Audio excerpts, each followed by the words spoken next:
Hi, I'm Erin Hill with Erin Hill Photography. So today I'll be telling you about what's inside my camera bag. I thought it might be fun to just walk you through my lenses that I use and when I use them. And then in the next episode, I'll tell you about my desert island lens. And if you don't really know what that means or what it could possibly mean, definitely tune in. All right, let's get started. By the way, you may pick up on this kind of quickly without me actually telling you, but I'm just gonna come right out and say, I am a lens fanatic. I have a total obsession. So I'm not kidding you when I tell you that I could just experiment all day long with new lenses and I'll never get tired of adding new ones to my wish list and to my camera bag. So just like some people drool when they see fancy sports cars rolling down the street, that's not me. I actually drool over lenses. So to start out with, I kind of want to just tell you guys, I shoot with a Canon 5D Mark IV and Canon 5D Mark III.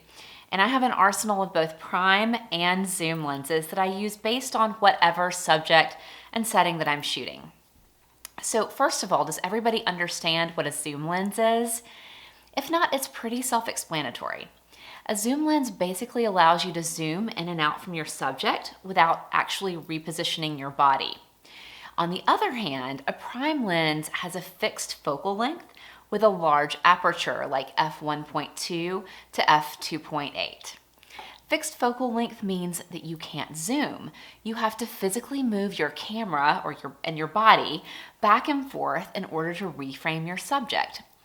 So I'll admit it's kind of a pain to move back and forth, but the reward is you get this gorgeous blur, which is also called bokeh, when you shoot at these big apertures. So since we're talking about apertures, and without getting derailed, because honestly I could talk about aperture for an hour, and maybe one day we will chat about aperture in more detail, but the simple explanation of an aperture is that it's literally a hole inside the lens that gets bigger to let in more light or smaller to let in less light. So the big apertures are represented by the small numbers like 1.2, 1.4, 1.8, and 2.8. Now those allow you to create a beautiful blurry background with less stuff in focus. Now, as a portrait photographer, this is a look that I absolutely love, and I'm pretty sure I'm not alone here. Now, the higher number apertures mean that more stuff is in focus and there's a less blurry background. All right, so now that we've gotten that squared away, let's take a peek inside my camera bag. I'm gonna start by walking you through my prime lenses from shortest to longest, and then my zoom lenses from shortest to longest. All right? So let's get started. Lens number one is my Canon 35mm f1.4L. Now I can't actually show you this lens because it is actually on my camera, which I'm using to make this video. So this note card will have to be my visual aid. So I bought this lens for newborn photography because I wanted to be able to capture the entire length of a newborn, the newborn baby, resting on my beanbag while I stand directly above it. So to do that, I need a shorter lens that captures more of a broader scene, right? I also wanted it to look realistic and not distorted, and also a lens that would allow me to still create that beautiful blurry background. So as a short prime lens, the 35mm has been absolutely perfect for that. Now, some people love this lens and use it all the time. But for me, I've found that if I'm going to use a short prime lens, I gravitate toward the 50mm, which I'll be talking about next. So primarily, I use the 35mm lens for newborns. Now, I do pop it out occasionally at other portrait shoots, but only here and there. But now that I'm starting to do more videos, I'm realizing it works great for filming because it has such a short focal length and can be relatively up close to me, and I don't have a huge space here to work with. So, all right. Moving on to lens number two.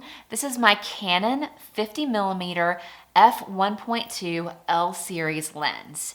Now, I bought this lens mostly for wedding details and dreamy wedding portraits, but I have found so many other uses for it after I bought it, let me just tell you, with an aperture of 1.2, it gives you the ability to get even just the tiniest detail in focus, and then everything else is out of focus. And if you're close to your subject, the focus to blur ratio is around aperture 1.8 is absolutely magical. Now, I use this lens for portraits. I use it for newborns, weddings, details. It's so versatile, which has earned it the nickname the Nifty 50 among photographers. Maybe you've heard it called that. Anyway, it's one of my favorites, so definitely give that one some consideration. All right, lens number 3 is the Canon 100mm f2.8 lens. Now, this is actually a macro lens, so it's amazing for details like rings at weddings and those sweet little itty-bitty toes and fingers at newborn shoots. So this was actually my first prime lens, and I even used it for portraits when I was first starting out as a photographer. But since then, I found that other lenses work better for portraits, but I still keep it handy, especially for smaller wedding date details. And here and there, I might even pull it out for a portrait. But y'all, believe me when I say this lens is older than the hills. Like, it's so old that I don't even think that I knew about Canon's L series lenses when I purchased this one.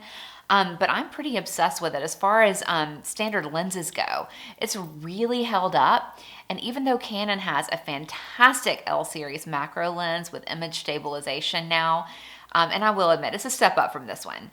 I've just been really happy with this, and I'll keep it right on rocking it just for any time I need a macro lens. All right, lens number 4 is my Canon 200mm f2.8 L2 lens. Now, I love the look of a 200mm focal length and the consistent sharpness of prime lenses, which is why I actually bought this lens. I used it almost exclusively at portrait shoots and weddings for several years and made some absolutely exquisite photos with it. But while I still adore this lens, it's just not as versatile as I need it to be for dynamic shoots. So I like to encourage a lot of movement and activity at my shoots, and I love to interact with my subjects. But for this lens, it forces you to keep a certain far distance between yourself and your subjects because it has that long focal length and it doesn't zoom. So there is a certain amount that I can tolerate when I'm working with adults, but when I'm working with toddlers who just run straight to me, since apparently I have that effect on children, and I love that, most shoots, it just makes it impossible to keep the necessary distance from my subject when I'm trying to use this lens with younger children. So this is one I like to use at engagement shoots or at shoots where I'm working with 1 or 2 adults, but I don't recommend using it with small children because they can't understand why you need to be so far away from them, especially when you're being so awesome and they're falling so in love with you at portrait shoots. All right, so that's my roundup of my prime lenses. Now we're gonna move on to the zoom lenses, all right? So lens number 5 is my Canon 24 to 70mm f2.8 L series lens. Now, this one's a great one.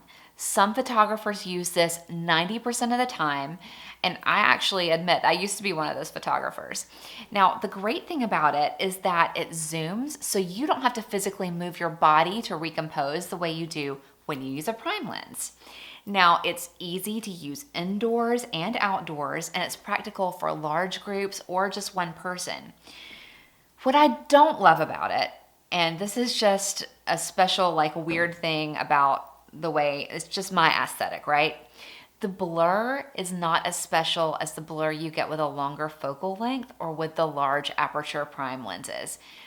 But it's critical to have for large family portraits, at portrait shoots or at weddings, and for zooming in and out on dance floor shots at receptions. This one you definitely have to have on hand. All right, this brings me to my 6th and final lens. This is my Canon 70 to 200mm 2.8 L series. Now, this is a great one. For me, this replaced the 24-70 at outdoor portrait shoots, even though it's a little less practical. Like, I love that it zooms, and despite its long focal length and not being a prime lens, it is consistently sharp, thanks to great lens stabilization. I use it at weddings, portraits, and I love that beautiful blur when I'm able to shoot at like 200 millimeters zoomed all the way in at 2.8. Oh, gorgeous. Now, some photographers will say that's too bulky, too heavy, and it is heavy, I will say, and can be difficult to manage when you're trying to navigate shoots. So you have to stand further away from your subjects than maybe you might like.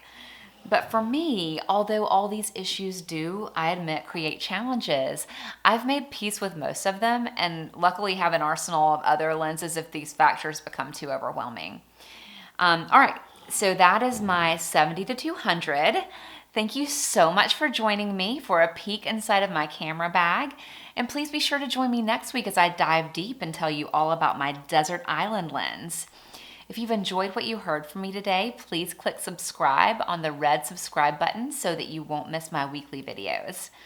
And finally, if you have not already seen my video on your 5 win-win strategies for wildly successful photo shoots, click on the link in the description below.